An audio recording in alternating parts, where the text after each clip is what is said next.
Privet Taisia ja adin god. Skolko van let. Hi, Tasha. I'm 1 year old. How old are you?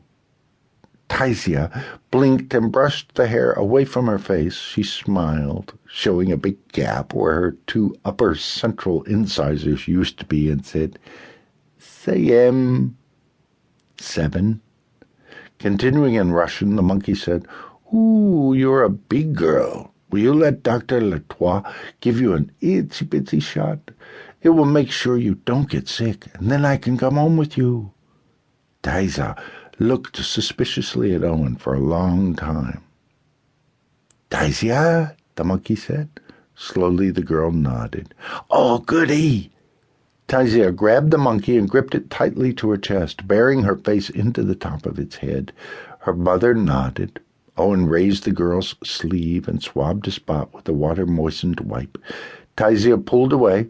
Her mother whispered something to her, and she turned her arm back to Owen. He opened a syringe and filled it with BCG tuberculosis vaccine.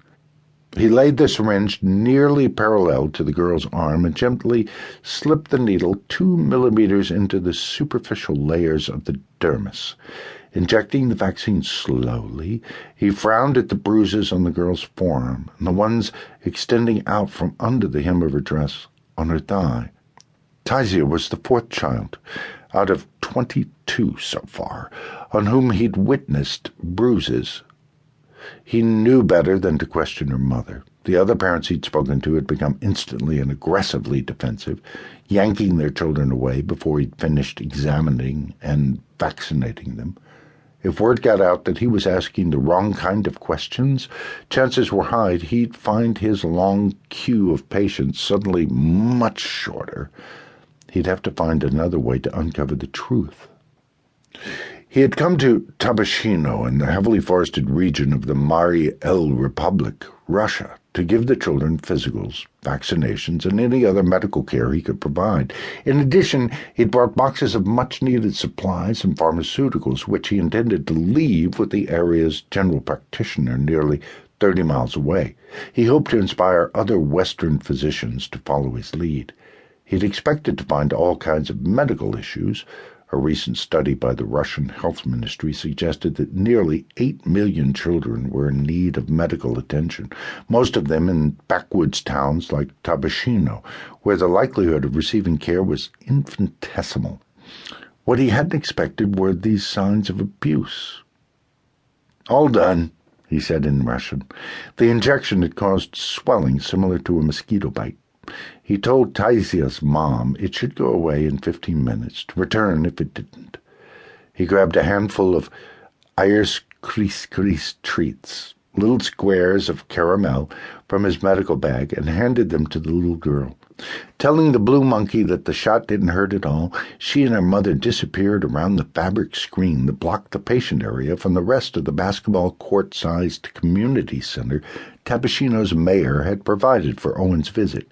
He was typing notes into a tablet computer. Later he'd print them and leave the hard copies for each parent to pick up, when his next patient appeared, a boy about 10. Without a word, he handed Owen a folded note which identified him as Dima Morozov and gave Owen permission to examine him and inject any medicines to make him good. "Is this from your mother?" Owen asked. Dima nodded. From his pants pocket he produced a card and handed it to Owen. It was a prayer card, featuring a reproduction of Theotokos of Vladimir, Mary holding a baby Jesus painted by the Apostle Luke. Owen had seen the original, freshly painted, and smiled at the card. "Thank you," he said, and placed it on the pile of other cards he had received today. "Can I have a monkey?" "Of course. Take off your shirt and have a seat." Owen dug into his box of toys and said, "Would you like a blue or green?" He turned to show them to the boy. "Personally, I like the..." Beside bruised biceps, Dima's stomach bore a fist-sized black and blue mark.